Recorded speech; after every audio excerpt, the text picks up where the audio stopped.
Anti-abortion rights activists swarmed the Capitol today, exuberant over the support they are now receiving from the Trump administration. Mike Pence became the first sitting vice president in history to address the annual March for Life rally, a signal to the crowd that for the first time in years, they may be in striking distance of major policy change. Here's ABC's Gloria Riviera. Today in the nation's capital, a sea of signs and a chorus of chants,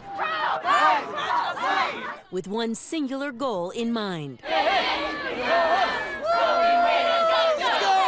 The March for Life happens every January. But this year, many anti-abortion crusaders say they're seeing a window of opportunity in one of America's most controversial and enduring culture wars. This is what the anti-abortion rights movement looks like today at the dawn of the Trump administration. We are outside the Supreme Court. The word I keep hearing from so many in the crowd is that for the first time in 8 years, they feel hope. We've had students actually at the Supreme Court since like 10 o'clock this morning. This is Kristen Hawkins, the president of Students for Life of America. We have a chance now of accomplishing our mission of abolishing abortion in our lifetime. We are the pro-life generation! America's war over abortion rights has been raging for over 40 years, since the Supreme Court ruled it was legal in the case Roe versus Wade. And while the most recent polls show that 64% of Americans believe that abortion should be legal in all or most cases, a Supreme Court vacancy and a Republican-led Congress could mean drastic changes to abortion rights in the coming years. That's why this administration will work with the Congress to end taxpayer funding of abortion. The anti-abortion movement has a staunch ally in Vice President Mike Pence, the highest-ranking government official to ever attend the March for Life. You know, life is winning in America. You are an activist in the anti-abortion rights movement. Correct. When you heard the vice president was going to speak, Absolutely. What did that feel like? It was amazing. It was amazing. It was so uplifting, you know, thinking we might have a chance to actually, you know, do something here. Pence is a longtime anti-abortion legislator. Government-wide prohibition on taxpayer funding for abortion has probably never been more important. As a congressman, he introduced a bill to end federal funding for Planned Parenthood, America's biggest reproductive health care provider. We will not rest until we restore a culture of life in America for ourselves and our posterity. This is a very difficult time to watch the care that so many people need in this country be threatened and to be at risk. And so that's what Planned Parenthood is focused on every day, making sure people are getting care and that they can continue to get care.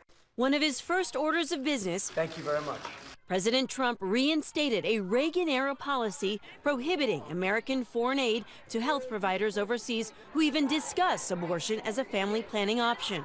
This morning, President Trump tweeted his support for the March for Life. He spoke about it to ABC's David Muir in response to a question about last Saturday's Women's March. Let me just ask you, while we're standing outside, could you hear the voices from the Women's March here in Washington? We know there were more than 1 million people who turned out, and you are their president now, too. That's true. Could you hear them from the White House? No, I couldn't hear them, but the crowds were large, but you're going to have a large crowd on Friday, too, which is mostly pro-life people. You're going to have a lot of people coming on Friday. And I will say this, and I didn't realize this, but I was told, you will have a very large crowd of people. I don't know, as large or larger. Some people say it's going to be larger, pro-life people. And they say the press doesn't cover them. At the March for Life 2 years ago, we met Kristen Hawkins. There was a sense the odds were stacked against their movement. Abortion on demand and without apology. Are you going to give them more warnings and then arrests? Right back. Abortion is illegal. Tell me what's going on right now. Why are you talking to the officers? So what happened is the counter-protesters decided to block the streets, but the March for Life, the pro-life committee that organized the march, has the permit. We need to show our world that we're the pro-life generation. We saw some pro-choice advocates getting arrested. Yep. They got taken away. Yeah, and it was great. I love for our students to see that. Yeah. Because they need to see that there are people who actually believe that killing a baby up until the moment of birth and sometimes after is still okay. The mood today, less confrontation, more celebration. Is this your We met a mother who is returning to the march after 2 decades. You were here 20 years ago and you're back now. Why are you back now? Because I feel that now we have a chance. I feel now with the new administration, with Vice President Pence being here, I'm so excited. Finally, for the first time in 8 years, we have a voice again. At the march, there were people as far as the eye can see. Hey, thank you. You know, walking with Kristen is like walking with a rock star. Just blocks away, the president was busy making other news today, meeting with British Prime Minister Theresa May, trying to find common ground on the phone with Mexican President Nieto, and signing 2 executive orders, one designed to build up the military, the other to create a system of, quote, extreme vetting for immigrants. A decisive start to acting on those campaign promises. But millions of women have been helped by Planned Parenthood. But we're not going to allow and we're not going to fund as long as you have the abortion going on at Planned Parenthood. The marchers today hoping the president will make good on that one. The fight to defund Planned Parenthood is not new, but with Republicans in control of the House, the Senate, and the White House, this battle is really at its peak right now. When we talk about the preventive health services that are actually threatened in a defunding scenario, breast cancer screenings, Pap tests, birth control, STD testing and treatment, those are the kind of services that are threatened. The other battleground, the Supreme Court, where many in the anti-abortion movement hope that Roe versus Wade could be overturned. What would you like to see on the Supreme Court? Just where life is valued.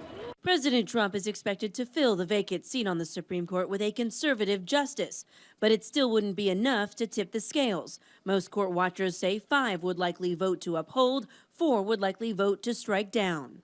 The Trump administration can restrict abortion rights, but Roe v. Wade cannot be overturned anytime soon. That's because it will take more than the one opening on the Supreme Court that Donald Trump currently has. We believe that this has been the settled law of the land for 40 years, and absolutely Roe v. Wade is something that any jurist should uphold and protect. We know when you make abortion illegal, you don't actually reduce abortion, you actually make it less safe. Hawkins, however, believes overturning Roe versus Wade is within reach. If you look at the reality, if you look at the Supreme Court appointments that this president is going to be able to make, it's entirely possible. And I think that's why you saw so many women come out and men come out with the so-called Women's March last week, because they know just how close we are to abolishing abortion this lifetime. For Nightline, I'm Gloria Riviera in Washington.